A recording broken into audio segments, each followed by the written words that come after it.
Let's make the famous cane sauce: half a cup of mayonnaise, a quarter cup of ketchup, 1 teaspoon of Worcestershire sauce, half a teaspoon of black pepper, and half a teaspoon of garlic salt. Give everything a good mix and that's it. Enjoy. Let's make the easiest dessert ever. 3 ingredient cookies, 1 stick of butter, a third of a cup of sugar. Cream together. This is optional, but add a dash of vanilla for flavor. Add 1 cup of flour. Form into a dough. Roll into balls. Place on a baking sheet. Press the tops. If you'd like, garnish with sprinkles. Bake at 325 for 15 minutes. Boom. There we have the easiest cookies you'll ever make. Yum. Whenever someone tries to show you how to cook chicken or steak on this app, it always turns into a feud in the comment section. Guaranteed you'll find a comment that the chicken is still pink or the cow is still mooing, but either way, let's make some perfect juicy chicken. Now, it's all in the technique of how you cook it, so go ahead and marinate it just how you like it. Before you do anything, turn the heat to high and get your pan very hot. Add the chicken and get a beautiful golden brown sear on one side, about 2 minutes. Then flip it over, add some butter to your pan, and allow the other side to get golden brown. Now just drop the heat to medium-low and let it cook through for about 7 to 9 minutes. And that's it. Let's talk about one of the greatest sandwiches of all time. Saucepan.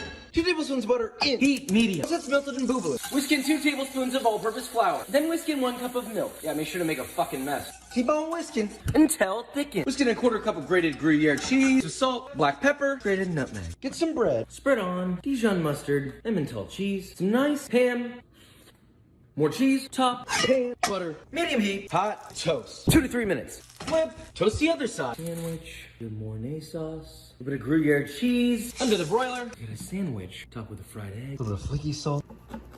Wow, my God.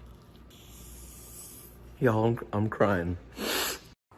Okay guys, I saw this on TikTok. This is the way Kylie Jenner makes her noodles and it's so good. So you would normally take the square noodles. I didn't have any. I took 2 of the individuals, put it in boiling water. When it was about halfway cooked, I took half the water out and I just let it cook for a couple more minutes. So I had a little bit of water left in the pan. And then what you're going to do is you're going to put in a beaten egg. So 1 egg, whip it up, put it in, mix it around really good because you don't want any thick chunks of egg in. Then you're going to add the seasoning. I had chicken and beef here, so I just mix them together because why not? Then I mixed it all together and then I put in garlic seasoning and a little bit of butter. And you guys, I'm telling you, this is literally the best Ichiban I've ever had. In 2017's MasterChef Australia, a food science student, Callan Smith, made a beautiful dish with a bunch of different elements, including fruit caviar. Ever since then, I've been dying to know what this actually tastes like. It looks really beautiful and it seems like it'd be hard to make, but it's so easy. The night before, freeze up a container of neutral oil, then pick a type of liquid. I'm making raspberry caviar, so I'm using raspberry juice. Then to your liquid, add the tiniest amount of gelatin or agar-agar powder. Using a pipette or a squeeze bottle, pipe your liquid into the oil and let it sit for a few minutes. Since the oil is nonpolar and your liquid is polar, they won't mix, which allows the liquid droplet to stay in its circular form. As your liquid sits in the cold oil, the gelatin will have time to set, so once you remove it from the oil, it'll stay in that spherical shape. I made mine with gelatin powder, so it just tasted like little balls of raspberry jelly. These Cookie Monster chocolate chip cookies stuffed with chocolate in the middle are absolutely insane. And they're pretty easy to make. Start by mixing 2 1/4 cups of flour into a bowl. Next, add 1 1/2 teaspoons of cornstarch, a teaspoon of baking powder, and a teaspoon of salt. Give it a good whisk and set it aside. Melt 2 sticks of butter and then let that cool slightly. Add 3/4 cup of brown sugar and a 1/2 cup of white sugar.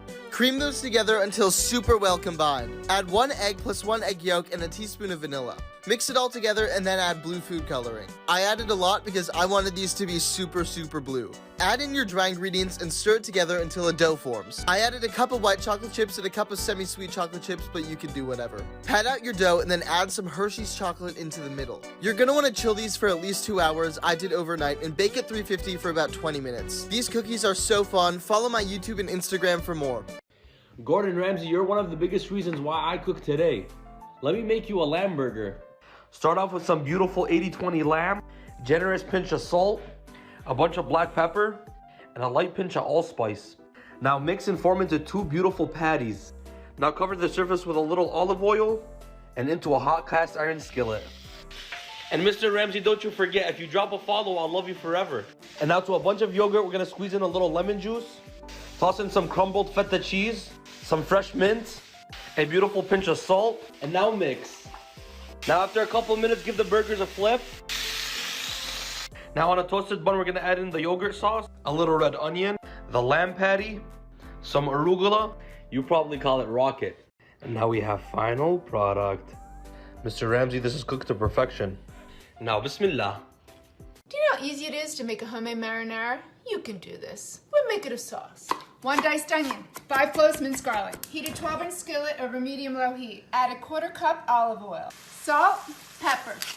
Saute until tender 2 to 4 minutes.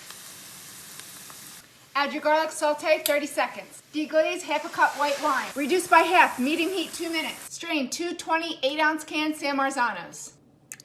Save for another use. Crush with clean hands. Don't be a sissy. Rinse can 1/4 the way. Add tomatoes.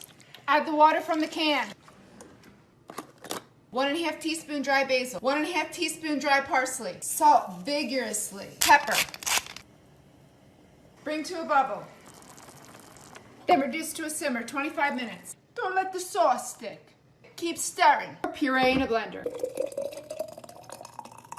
How to make chocolate marshmallow fudge. This is what's happening right now. I am stirring bittersweet chocolate, okay? It is melted. Now, here we have sweetened condensed milk. Favorite ingredient. We have salt, my favorite. We have vanilla, my favorite. I have a lot of favorites. Stir. Mini marshmallows. Yum. Toasted walnuts. Ooh. Stir quickly. Dun. We transfer to our pan. Get ready. Pan transfer. Watch, peeps. We press. This is press. Turbinado sugar. Favorite. And salt. It makes the same sound. Then we stick it in the refrigerator. Chilled fudge, now we cut. Dun. Lots of sounds for cutting fudge. Cut fudge, now we eat. French toast, and I got a surprise for y'all later in the video. We're gonna start with white bread, preferably stale old bread. It makes it better for French toast. Go in for the dip, eggs, cinnamon, sugar, vanilla extract, milk, whisk it up, set that to the side. Slices of bread, go ahead and chop it up, or you could do whole bread, but I like slicing up because you could toast it on all 4 sides and more crunchy, you already know. Go ahead and dip in the little pieces in there, go over to the stove top, pan, whatever. Butter, wait till it gets bubbly, medium high heat, add on the pieces of bread, and then you already know once it gets a little crispy, flip them over, and then this is why you want slices, so that you can do it on the sides like that, and then you got 4 sides of crispiness. Butter, powdered sugar, syrup, do the fluff you want to do. Now you're gonna get a bun, another piece of bun. I don't know why I use hamburger buns, but I use it. It worked better anyways because those are stale. So you can go make a PB&J and then dip the insides in the extra mixture you got for the French toast and just go back on the pan. You got PB&J French toast, little powdered sugar. Stop playing with me. Today I'm going to show you how to make your very own giant gummy bear. Start by adding 18 ounces of flavored gelatin to a large pan. Now add 3 ounces of unflavored gelatin. That's 12 of these little packets.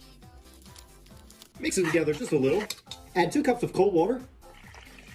And let the gelatin bloom for 5 minutes. After 5 minutes, your gelatin should have bloomed. Now bring it over to the stove and heat it up. Heat it up until the gelatin dissolves into a liquid. When the gelatin has completely liquefied, turn off your heat and bring it back to our workstation. Now prepare our giant gummy mold. Put it on a flat surface like a tray and spray it with some cooking spray. Now pour in our heated gelatin. Place this in the refrigerator to firm up. So after 5 hours, I pulled it out of the refrigerator. Now let's take it out of the mold. Make sure it separates like this. Now this is a giant gummy bear. Now for the taste test, I think I'll eat one of the gummy tiny spoon. Making Skittles ice cream. Separate our Skittles by color. Pour them all out on your counter. So I have 5 different bags here, and I'm going to take 1 color per bag. So now what we're going to do is smash these Skittles that are on these bags into little bits. 2 cups of heavy whipping cream. Whisk this up on high until it forms stiff peaks. Hold it over your head, upside down, nothing comes out. It's good. Next, we're going to fold in 1 14-ounce can of sweetened condensed milk. Now just divide this evenly over 5 different bowls. Add some strawberry flavoring to one of the bowls. Add a drop of red food coloring. Mix.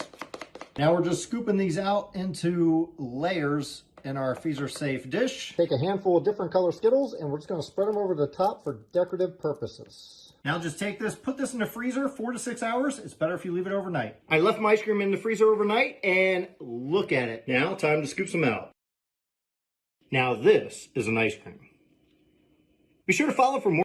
Today we're making Tiana's beignets from the movie The Princess and the Frog. Tell me you didn't want to try these. Dang. Start by activating 1 1/8 teaspoon of yeast in 3/4 cup warm water. Add 1/3 cup of sugar. This helps it get bubbly. Let it sit for 10 minutes. Crack 1 egg into the bowl. Add 1/2 cup of evaporated milk and a dash of vanilla. Then mix in 1 cup of bread flour. Mix it until a paste forms. Then add your yeast mixture. Mix together and then add 2 1/2 tablespoons of softened butter.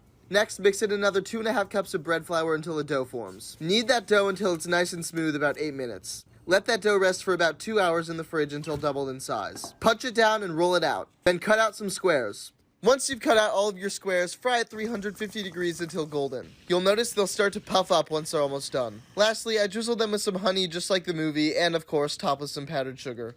Then I recreated the shot where she spins the trays and dusts them with powdered sugar. These are incredible. They're like biting a movie in the